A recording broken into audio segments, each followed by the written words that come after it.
And now, ABC presents 2020, the inauguration of Donald J. Trump. Tonight, the president arrives. Well, we did it. The first dance. I did it my way. The first night of a new moment in time. After a final wave goodbye. Your up-to-the-minute all-access pass to the black tie balls of the newest member of the President's Club. Hear these words. You will never be ignored again. Pageantry on one side, protests on the other. He's our president! And the voices of the people he's pledged to serve. President Trump. My hope for the country is to protect, inspires to look out for minorities. Bring us all together. unite this country. The inauguration of Donald J. Trump. Donald John Trump. And now, live from Washington, D.C., Dave Muir and Elizabeth Vargas. Good evening, and it is great to have you with us live from Washington on this historic day. What a day it was. It's far from over, too. Donald Trump's presidency is not even 10 hours old, and he began celebrating just moments ago, not surprisingly, Elizabeth, to the tune My Way.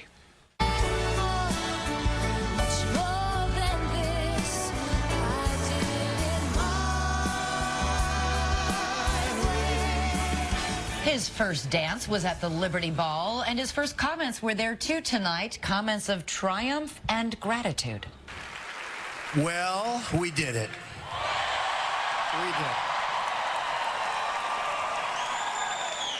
We did. We began this journey, and they said we and me, we didn't have a chance, but we knew we were going to win, and we won. And right before he got there tonight, he was already in the Oval Office signing executive orders preparing for the repeal of Obamacare. In his inaugural speech today, he pledged to give power back to the people and spoke of the Americans who feel forgotten. Tonight, you'll hear reaction here to President Trump's first and most important speech of his life. Those voices from all over the country coming up here. And of course, all this came during a day of protests here in the Capitol as well. There were 217 arrests. Riot police fired tear gas canisters. There were reports of lots of vandalism. 6 police officers suffered minor injuries. We'll have much more on that later. Also tonight, the American designer who dressed the First Lady. And we'll see what Americans were saying on social media all day today as well. She looked gorgeous today. She looked pretty good. Really, really good. But right now, we've got live team coverage tonight. Our Cecilia Vega is at the Freedom Ball. Deborah Roberts is at the Trump Hotel, where the First Family plans to pop champagne corks at a private reception. And our own Bob Woodruff at the Salute to Our Armed Services Ball. So let's go to Cecilia first to end that first dance tonight. Hey, Cecilia. Hi, guys. What a long day for President Trump, and a long party for everybody in here. 22,000 people here in this room, a few thousand more at the Liberty Ball upstairs from us. You know, I got to tell you, a lot of Frank Sinatra covers being played here. We are waiting for the President and the First Lady to show up and do another dance here. I've even seen a few Make America Great Again hats here mixed in with all of these ball gowns. But I got to tell you guys, they've got the big screens playing down here. Everybody watched that first dance, and that is all they are talking about in here right now.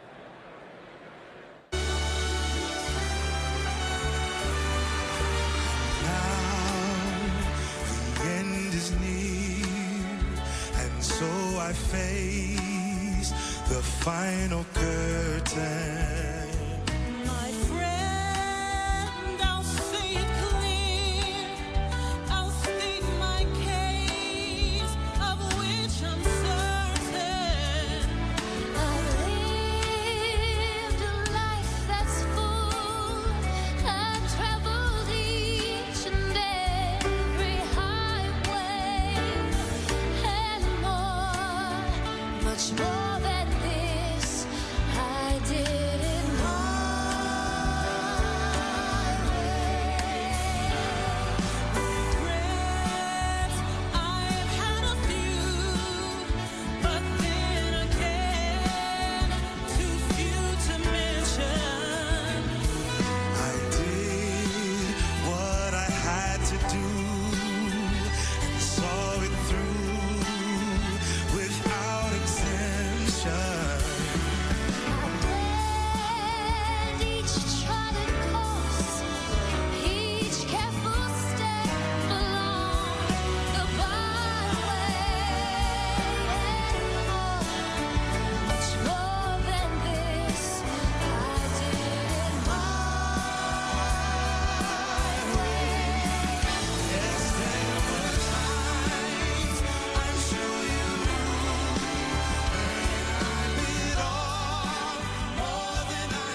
And Cecilia, we know you're in the room there tonight. You witnessed this dance and the inaugural speech. Millions were watching today. Hundreds of thousands gathered here in Washington. But the first dance is always such a traditional part of that first night. What was the body language like? Of course, what was the mood in the room?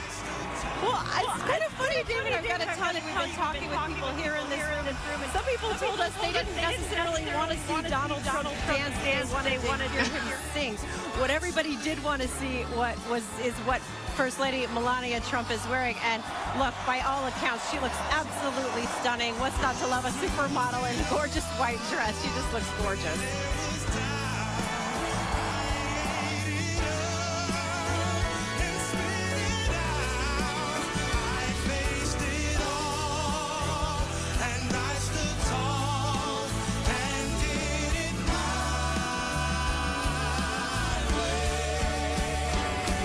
That Melania Trump's dress, the white dress tonight at the inaugural ball, is designed by Carolina Herrera, a very well-known high-end designer. And she looks stunning in it, as she did today all day long in that powder blue suit designed by Ralph Lauren. I think she is going to end up being one of these first ladies that becomes a fashion icon. And as we all wait to see what kind of role she carves out for herself in this new life for her in this White House, we will follow her through that journey. She said that she wants to take on cyberbullying, of course, a big issue for her. And guys, everybody watching to see how all of this plays out. Of course, everybody in here very excited to see them tonight. You know, the enemies. President Trump and the First Lady now at the Freedom Ball. Let's listen in. Bypassing dishonest media, right? We go, wah, wah. So, but I just want to thank you. We started out, we weren't given a great chance, but we knew we were going to win. And, you know, it took 2 weeks before we went to #1. Not a long time. And the first week was composed, in terms of the phony polls, was composed of 2 days. So we were at #1, and we stayed there the entire route during the primaries. And then, boy, did I work. Those last 4 weeks, I worked. Oy, ay, ay.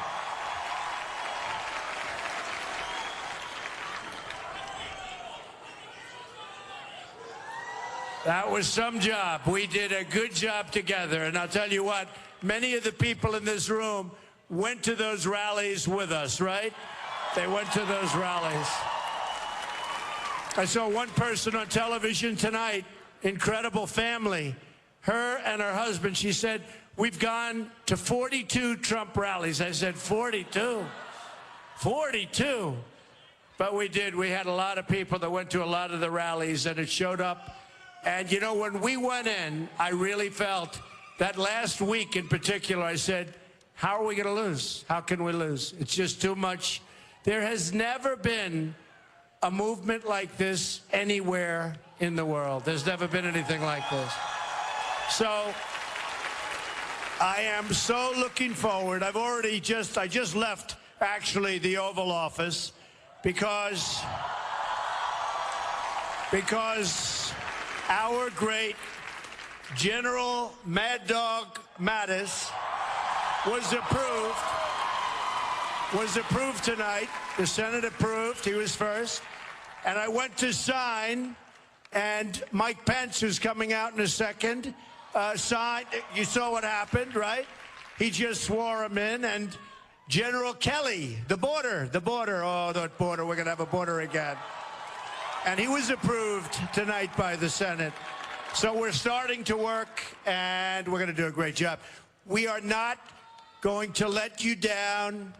Remember the theme, Make America Great Again, and Make America Great Again. I'll tell you what, I've added, since I got to know so many people in this country, greater than ever before. It will happen. So I want to thank everybody for being with us and for sticking with us, and it's been an amazing experience, and now the fun begins, okay? Now the fun begins. We're going to do a really good job, and I will be fighting every single day for you. Thank you, everybody. Thank you, and have a great time. Thank you. And now, the President and First Lady of the United States will take their first dance. Ladies and gentlemen, the first couple, Donald and Melania Trump.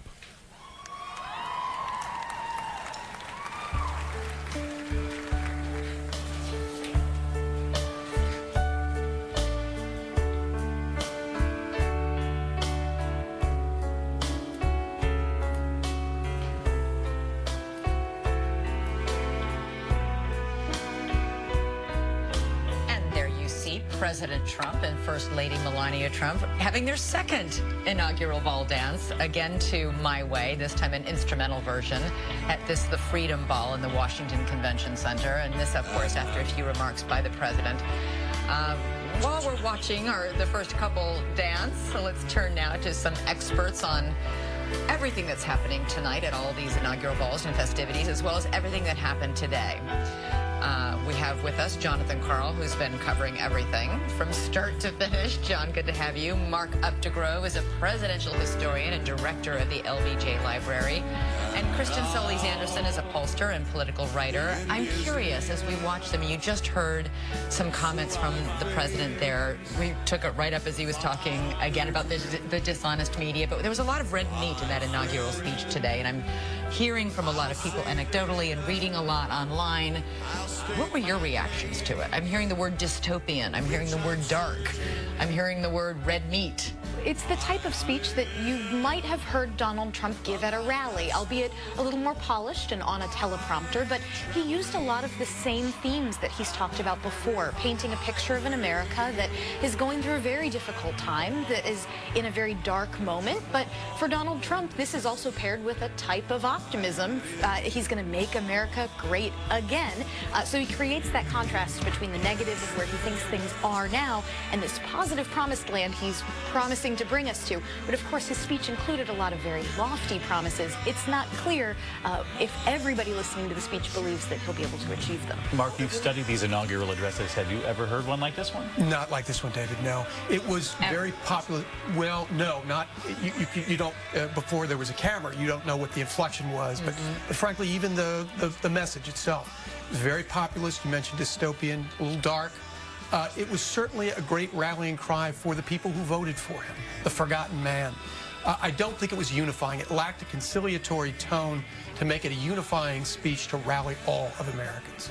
I was struck today that when he first began signing some of his executive first official paperwork, that he was surrounded by the Trump family. I mean, this really has become the family business, trying to get him elected, and now look what's happened. He's the 45th president of the United States, John. Handing him the fighting over the pens. Nancy Pelosi even handing a pen over. But look tonight, surrounded by his family on that stage, John. Oh, and his business is a family business, and now he's moving into the White House. He's got a new business. It's hard to imagine that he won't be relying on the same people that he relied on to help get him where he is. And, you know, look, right outside the Oval Office is an office that'll be held by Jared Kushner, his son-in-law. Eric and Don Jr. were on the campaign trail the entire time he was campaigning. And they're going to be off running the business, but, I mean, I'm sure they're going to be in touch. But coming back to the speech, I got to tell you, I mean, it was just stunning to be there, seeing them kind of welcomed by the establishment. They have arrived. They're welcomed by former presidents of both parties, the current congressional leadership, but also the past speakers and Senate leaders. And now this guy that had been seen as a pariah has been welcomed. He's taking the oath of office. And what did he do? He just went after them, a blistering attack on the political establishment in both parties. That was not a conservative speech. It was not a liberal speech. It wasn't a Republican speech. It wasn't a Democratic speech. It was a populist speech taking aim at all of the people that were sitting around him. I will say, John, there was a little bit of grace after the luncheon when the toast was made to Donald Trump and he made brief remarks. He did recognize Hillary Clinton. So you saw two different Donald Trumps today. Exactly. You saw the one We were saying the same thing, Right. because I was surprised not to hear any mention of her in the inaugural speech, since she was sitting 10 feet away from him. Right. And you were so aware of the dynamics of what she must have felt sitting there and watching him be inaugurated. There was a dichotomy between the two. Right. Yeah. And don't forget, Barack Obama was also sitting there very close by, as Donald Trump's speech really painted this very negative picture of the country that he was inheriting. But there were also those beautiful moments of grace throughout the day, of the incoming president and first lady bringing that Tiffany's box, giving them a present, the gracious waving goodbye on the chopper. Lots of nice moments as well mixed into a day that will go down in history for sure. A lot more to talk about. Our live coverage is just beginning tonight, and we're looking forward to diving into the politics of it all. Fashion Melissa Rivers is even here tonight to talk about the first family and what they're wearing at the balls tonight as we continue with our live coverage of the inauguration of Donald J. Trump.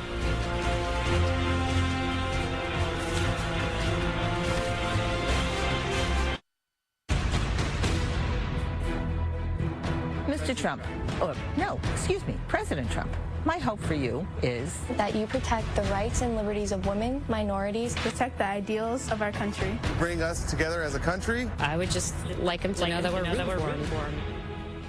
Some voices from across America this week with what they hope for our new president, President Trump. Cecilia Vega is at the Freedom Ball tonight, and one of Trump's ball guests is with her. Hey, Elizabeth and David, thank you. Take a look at who I've got here. Actor Scott Baio. Hey. Do I get to call you Chachi? No. Okay, so I won't call you Chachi. Call me a President Trump supporter. Good day to be a President Trump supporter. Best thing about today? Watching him being sworn in after all the, everybody made fun of him and mocked him and derided him and said he was a joke. To see him put his hand on the Bible from Abraham Lincoln and be sworn as the 45th president was the most incredible thing I've ever seen. I gotta ask you, there aren't a lot of celebrities here. You're the big one. Is it tough being a celebrity supporter of Trump? It can be. Not a lot of us. John Voight is here, I saw, and I saw some other people. Stephen Boll, my friend, is here. Antonio Sabato's here. And sometimes, you know, we catch a lot of flack, but I really don't care anymore. First thing you want to see Donald Trump do on day one? I want to see him start building the wall. Scott, good to see you tonight. Thank you. Elizabeth and David, back to you guys. All right, Cecilia, thanks so much. The balls for Washington, D.C. and inauguration is their Oscar night, a chance to show their style and also pay respects to the First Lady, to make a statement. We're here with Melissa Rivers tonight, who's going to weigh in. She's known for fashion policing. How are you? How are you? Great to have you with us here in Good. You Washington. guys look very fresh and excited. You know what? Well, the First Lady looks gorgeous tonight. Oh my! But she's been knocking it out of the park this entire last few days, from the gorgeous Reem Acra to today, which I thought she looked gorgeous in the Ralph Lauren. Well, that powder blue suit. Well, here she is, first of all, in tonight's ball gown, which we were originally told by the pool reporters that was designed by Carolina Herrera. And now we're not so sure it might be one of her designers. Well, we're hearing now it's a man named Hervé Pierre, who is the former creative director of Carolina Herrera. Again, that's all unconfirmed. But it's important to point out that Carolina Herrera, at least, is considered an American designer, even though she is an immigrant, because the First Ladies do wear American designers, and it would have been quite a statement if she didn't. It's very important for them to do that. It'll be interesting if it is this gentleman, Hervé Pierre. It will be like launching a new designer, kind of like what Michelle Obama did for Jason Wu. But Carolina Herrera has gotten a ton of play this whole week, thanks to Ivanka, who's wearing Carolina. But, I mean, the focus is all on Melania. And granted, she's tall and she's thin and she's gorgeous and she's a model. And she's got such a sleek, clean, sort of very Jackie O American style. Well, it's funny you say that, because there were a lot of comparisons today to her suit, the Ralph Lauren powder blue suit, to one that Jackie Onassis Kennedy wore. Jackie Kennedy Onassis. She wasn't Onassis at that point. But it's so hard to keep it straight, yes. In that, look how similar in both style, perhaps, and mostly in color, and in her inauguration in 1961. Well, I thought the Ralph Lauren suit was gorgeous. I loved sort of the new take on the jacket, which was cropped and sort of asymmetrical. We've seen a lot of asymmetrical this week on her. We have. Again, people are saying Jackie O, Jackie O. You know, they're both doing a modern classic. They're both young women stepping into the role of First Lady. They're both looking for classics with a modern twist. At the time, Jackie Kennedy was considered very modern. A lot of people are talking about that Melania had the matching shoes and are saying that's old-fashioned. I liked it. I thought it was just a beautiful, take. I loved the hair. The jewelry was perfect. You know, again, you just look at that and you go, wow. Yeah, and no matter how you look at it, people are drawn to the First Lady and what she's wearing and the statement she'll make with that. But what Americans, a lot of them don't know yet, is what kind of role she's going to play in the White House. She talked a little bit on the campaign about bullying on social media. A lot of people, a lot of skeptics said, well, you know, Donald Trump is known for what he has done on Twitter and the voice that he has on Twitter. So we'll see if she continues to campaign on that front as First Lady. But make no mistake, everyone was watching her, at least today, with how she was stepping out and how she would present herself. And remember, they can create, I mean, Michelle Obama put Jason Wu on the map. Yes. And by the way, it was a lovely gesture that she wore Jason Wu in her first inauguration. And today, which is a lovely nod and a thank you to him. The one everyone is talking about, though, Kellyanne Conway. Kellyanne Conway. Speaking of social media, it can be tough, right? It blew up. David, what did you think of it? Yeah, you know what? That's why Melissa's here. Well, it's been interesting because she seems to be channeling a lot of different things. The cast of Hamilton, the New England Patriots logo, hot dog on a stick. But by the way, this is a Gucci coat. It's a Gucci coat. For nearly $4,000. Well, see, I actually thought she looked like the Nutcracker. I'm not sure why she felt compelled to add the hat and the gloves because, you know, I guess the coat alone wasn't enough. I cannot, for the life of me, figure out she looked beautiful the night before in that red dress. So we know she's got it in her. Celebrating her birthday the night before. No, I think actually her birthday, they're saying it's today. He brought her up on the stage. Oh, yes, he did, to wish her happy birthday. Yeah. This was just a fail. I mean, and it's got well, it's got everyone's tough enough to handle the social media. Yeah, it's got cat buttons. Kellyanne Conway can handle it. I don't think you should bring whimsy to the swearing in. And I think it's a little whimsical for that. Well, we'll see what she's wearing at the inaugural balls tonight as well. I'm thinking probably not that coat. Right. All right, thank you so much, Melissa. When we return, a journey to the Capitol for some of the president's most devoted voters, the Trumpettes, as they're called. And, of course, more on the inaugural balls as we cover the first day of a seat change in the American presidency.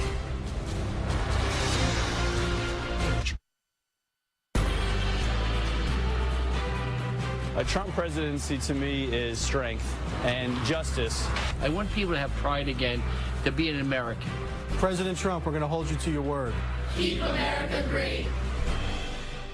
You know, for millions today all across this country, for some it's a day of uncertainty. For others, though, you're hearing it's a day of great hope, of feeling heard finally, looking forward to change. And many people hunger on both sides of the aisle for unity finally. Absolutely. And tonight, there is a special group of President Trump's biggest cheerleaders. They call themselves the Trumpettes, believe it or not. And our Nick Watt has followed them all the way to the Capitol for tonight's celebrations. Good evening, Nick. Good evening, Elizabeth and David. Well, the crowds on the Mall today were not quite as big as they have been in years past, but there were plenty of passionate people who travelled from all over the country to be here to celebrate, and we embedded with some of them for the ride. Hundreds of thousands of people braved mild temperatures and a light drizzle on the Mall. Ladies, come on over for a sec. Among them, Lisa, a self-styled Trumpette from Pennsylvania. I believe Mr. Trump, President Trump, will go down as the most beloved president in history. We first met her and the gang at the frock store back home. You don't want to look better than Melania. That's right. Lisa is going to the ball. This morning we caught them before they left. Harrisburg, 04:45 a.m. And there's a wrinkle. Cynthia, one of our friends, is not here yet. Cynthia? Nope, back to voicemail again. Winner! Drinking Prosecco all the way. At least most of them made it to D.C. There are a lot of people, women, coming to Washington not to celebrate but to protest. What's your message to them? We'd love to talk to them. I am sure that if you talk to us, they'll fall in love with Donald Trump just like we did. And he had wonderful hair. Can we get one? Map? Thank you so Thank you. I don't think there's a catchy handle for male Trumpettes. Anyway, meet Juan. God, there are a lot of people here. A D.C. neophyte, never been. Elbowed his way to the front, filmed this himself, and loving it. We first met Juan back home in Santa Clara, California, just before he left. So I get to wear all my Trump gear instead of all my rainbow gear. Juan is a gay man of Mexican descent, not the only guy in that demo to support Trump. There's one in Los Angeles. I know that. You're not alone, Juan. I'm not alone. What does he want from the president? I want him to protect our borders. I believe in him. I believe in Trump 100%. Half his extended family gathered for their monthly get-together. Is anybody here never going to talk to Juan again because he's going to the inauguration? Not because of that. Juan worked on the Trump campaign, so he's invited. Oh, wow, you've got some pretty good seats. There's a lot of packing to be done, a haircut, Ready to go. tux to collect. We're talking at least 2 outfits a day for a long weekend, but the preps did not go entirely smoothly. I don't know where my bow tie is. Here in D.C., it's all about hats. I've never seen so many red baseball caps in one place in my life. It's pretty appealing, isn't it? Juan's highlight so far? When it started to rain. You liked it when it started to rain? Because someone sat up there and they said rain is a blessing. Now, remember this morning one Trumpette overslept? We found her. Cynthia, you missed the bus. Yeah. How did you get down here? I would have hitched a ride on a bird to be sure I would be here. Actually, she drove to Maryland, parked, took the metro. Anyway. I was right there. I was hooting and hollering, screaming like an idiot. Juan mercifully will not look underdressed. He found his bow tie. And guys, I am in a Trumpette sandwich. You guys made it. Cynthia, you made it. What is it? What is it about this guy that gets you so fired up? He speaks the truth. He's a straight shooter, and that's what I love about President Trump. Well, I'll tell you what, when he threw his hat in the ring, my 14-year-old nephew Eli said he's the one. He picked him, There you go. I ran with it, and I opened my mind, listened to what he had to say, All right. and he's in the White House. We'll maybe see you back here in 4 years. David, Elizabeth, in the meantime, back to you. All right, you made some Nick. friends there, Nick. Don't stay out too late with the Trumpettes. At any rate, as we know, emotions are running high. There are lots of people in a celebratory mood tonight, but others, however, have been out protesting. Remember, about a third of the Democrats in Congress were choosing not to attend the inauguration ceremony, and many protests have been underway tonight and tomorrow. A huge one is scheduled here in the Capitol. Matt Gutman has been following all of it. Matt? That's right, David and Elizabeth, and some of those protests have been violent. Riot police like these have been squaring off against protesters here at Franklin Square most of the day. You can see those street cleaners still cleaning up after the melee. Now, it's been a cat and mouse game between those protesters and the riot police. Those rioters in black gear, they smashed this limo, then set it on fire, then took hammers and crowbars that they came with to smash the windows of Starbucks, a McDonald's, and other stores. They took that brigade of riot gear using pepper spray, chemical spray, and that cascade of flashbangs to vacate them and push them back. Still, we're told that 6 officers have been injured. Now, police tell us that not all of the protests have been violent. Some of them were peaceful. Protesters stopped an interstate not far from here. Others just simply marched down the city's grand avenues, but we're told the biggest protest by far, the Women's March on Washington, slated for tomorrow. Hundreds of thousands expected to be back here in Washington. In fact, we're told there are more bus passes registered for tomorrow's event than for the entire inauguration today. David, Elizabeth. All right, Matt Gutman there on the streets of Washington, D.C. is going to be covering this all through the weekend. Big crowds expected tomorrow for that. When we come back here, it's back to the inaugural balls and the military ball where President Trump and the First Lady have just arrived, and we'll take you there live. When we come back with a live edition of 2020, the inauguration of Donald J. Trump.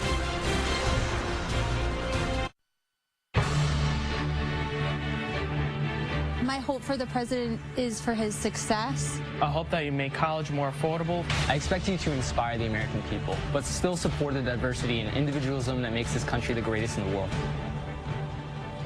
We are back now after hearing more voices from across America about the new President Trump. And we've been looking in at all the celebrations. It's an evening of celebrations. And, of course, we're going now to the third ball, the Armed Services Ball, where President Trump and the First Lady have just arrived. It's at the National Building Museum.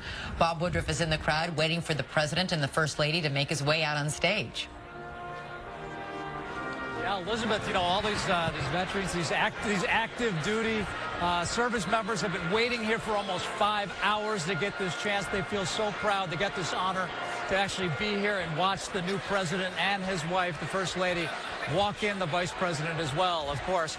Now, when the President gets here, he's going to come out right here to the center, and he's going to start to speak, to talk, and he's going to look up at all of these TV screens around the side because they're going live through satellites to bases in Iraq and in Afghanistan to talk to those who are serving our country in those areas right now. After that, the President and the First Lady will have the chance to dance with two veterans. Also, the Vice President and the First Lady also dance. So 4 veterans will have the chance to dance with them. I interviewed all of them, and I said, well, how were you chosen? They got the word just at the end of November. It was not because they're great dancers. They said they're not great dancers. I said, well, how are you going to do this? Did you already practice for it? And they said, no. The President's going to take the lead, and we'll see exactly what happens. And I'm also really happy, Elizabeth, you did not ask me about any fashion because I know nothing about it. You can ask my dad. Leave me out here. Hang me out to dry, Bob. You and David are both off the fashion hook. But, Bob, I'm curious, you know, with those live via satellite feeds to military bases and installations all over the world, I mean, this is going to be a pretty significant speech. We know there's a lot of, President Trump has enormous respect for the military forces who are out serving, even though he might have in the past criticized some generals. Yeah, he's been very supportive of the military. I talked to a lot of my friends here, and they said, listen, they're behind him. But, of course, these are those that have been invited specifically, given free tickets, so they're certainly on President Trump's side. But they will have this chance now to actually see him and look at him very close and see what he has to say. But, you know, he's the commander-in-chief. This is the group that is very important for him to talk to, and they are very much by his side. Hey, Bob, you know that along the campaign, it was a very heated campaign, a very bruising campaign in this country, 18 months. A lot of people are very glad that it's over. But at one point, Donald Trump did say, now he's the 45th president, that he knew more than the generals. But you can see by the scope of the crowd there, and as Elizabeth was saying, you know, members of the armed forces have been quite supportive of President Trump. It doesn't seem to be that they hold him responsible for some of the rhetoric, the heated rhetoric along the way, particularly when he did criticize the generals. You know, that's, you know, the president has certainly been supported by all the veterans. You know, he's had some very interesting positions on it. He's the one that, you know, changed the budget. He wants to put more money into the military. He wants to open more for the Navy and the Army. He wants to make a more powerful military than we have in the past. So they're looking at that, like, you know, right now. And there's a very conservative group in many ways that wants something changed significantly in this country. And that's the ones that I spoke to. And you got to remember, too, that there's not just those who are active duty, those that are wounded here that are not active anymore, and also those first responders who are here, those who have saved lives. They, too, really believe that President Trump is going to change things for them, too. And so there's a great deal of hope in this group. This is not exactly the protesters, let's put it that way. These are supporters, and they are just looking for this to happen. Can't wait to see those veterans up on stage. They're putting a lot of trust in the president to let him lead the dance. I was going to say, have they been watching the other 2 balls? Yeah. He's doing pretty well so far. But in the meantime, Bob, we'll check back in with you if we see the president there behind you shortly. Let's go to Cecilia Vega. She's at the Freedom Ball, though, in the meantime. And Cecilia, we saw that first dance of the night right there behind you. Hey guys, I don't know if you can hear me from in here. The party is still going a little bit behind me. You can't really see a lot of people dancing. Where they are, I've got to tell you, in this huge room here at the bar. They got what they came for. They got to see that big arrival on stage, the president and the first lady out here, and of course that dance, a family affair. Everyone out there, and I will tell you, from a completely unbiased political opinion, I am totally coveting Ivanka's dress. Carolina Herrera, princess with rhinestones. Every cell phone was out here. Absolutely stunning. This party is starting to wind down, but I think everybody in here had a really good time. This was a core group of volunteers in here, delegates from all over the country. 22,000 people just in this arena alone, guys. Big party out here tonight.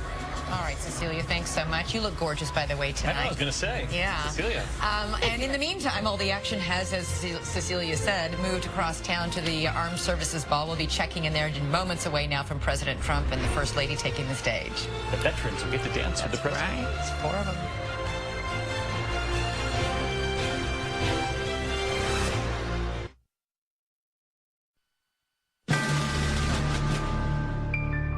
Mr. President, my hope for you is to stop tweeting. I ask you to not discriminate against us. Look past the divisive language that you've used in this campaign. At the end of the day, we're all Americans, so we'll figure out a way to work together. President Trump is the first of his kind in many ways, not just the tweeting. He has never held political office. He's the oldest new president, and he's a billionaire, as well as 3 times married, whose presidential campaign obviously broke many, many rules. As you've heard, his first dance was to the song My Way. And if you really want him to stop tweeting, don't hold your breath. Yeah. Even Tom Yamos will tell you that, because he's been covering this campaign from the very start. And really, anyone who thought that Donald Trump couldn't pull this off shouldn't be surprised if you take a look at his career. It is truly incredible. You know, there's 2 things I learned from covering Donald Trump for 18 months. 1, he's never boring, and 2, he'll never be low energy. And you're right, he has never held public office. He is not a politician. But you could argue tonight that in many ways he's planned his whole life around this moment, and he's prepared very closely. Yes, it's true. Donald J. Trump was sworn in today as the 45th president of the United States, even though he was dismissed by some as a clown just 18 months ago. But could all that mockery actually have helped him? That's what he wants. He likes when there's a built-in enemy, you know, and it also sets him up as an underdog to prove them wrong. Ad man Donnie Deutsch has known President Trump since the days Trump was pitching pizza on TV. Since when do I care what people think? Donald Trump at his core is and always will be a salesman. English professor Mark Bauerlein, a pro-Trump academic, says Trump's brilliance is in his simplicity of message. When you have a huge population, you have to carve the message down into very basic, simple expressions. We will make America great, great, great again. And his selling style is what separates him from the pack. We can be #1 again. The new president may live on Fifth Avenue, but his act has always been worthy of Hollywood. Today, one man has become synonymous with success. That would be me. Donald Trump reminds me of Lady Gaga. Columnist Dan Henninger of the Wall Street Journal says Trump isn't just a performer. Wow. He's a performance artist. There's a difference. A performance artist challenges people. They challenge convention. They try to alter your perceptions about the way things are. And Trump, with his stage acts, his rallies, and his tweets, is obviously challenging us all the time. But remember, Trump's bonfire of the pieties has been blazing for years. This is, after all, a businessman who found it suitable to appear in WWE's WrestleMania. Donald Trump has been around for 25, 30 years. Something clicked this time. He talks like this. He still talks like he's from Queens, and he doesn't speak perfectly. I didn't say that! And he speaks very politically incorrectly. Wow, that was a hell of It's amazing when they did research, and a lot of people say, well, I trust him because he says it like it is. Don't be rude. No, I'm not going to give you a question. I'm not going to give you a question. But a Trump performance is about more than tone. It's about the shrewd and shameless use of hyperbole. I will build a great, great wall. He just starts off with the big sales pitch. So if he's building a building and you go, how many stories is this building? Oh, it's going to be 170, even if it's 47. Impenetrable, physical, tall, powerful, beautiful southern border wall. His modus operandi as a salesman is to come in and go, da-da-da-da-da-da. We will bring back our borders. We will bring back our wealth. And we will bring back our dreams. So, the stage is set, and the legendary showman begins a 4-year residency that starts now. People have to understand, this is a 70-year-old man who has been very successful doing it his way. He's not changing. So it is going to be a fascinating 4, possibly 8 years. We never know. I will say buckle up, guys. And I will say this. There will be books written. There will be movies made. And Donald Trump will love all of it if it's positive. And as long as Alec Baldwin doesn't play him in the movie, he'll be very happy about that. But he's still watching Alec Baldwin. He's still watching. Yeah. He says he wants to sleep in the Lincoln bedroom tonight with the 8-foot bed. Yeah, the whole family's going to be there. We'll have much more of our inauguration coverage, live coverage, special edition of 2020. Tom, you've been great in the campaign. Thank you so much. We'll be right back.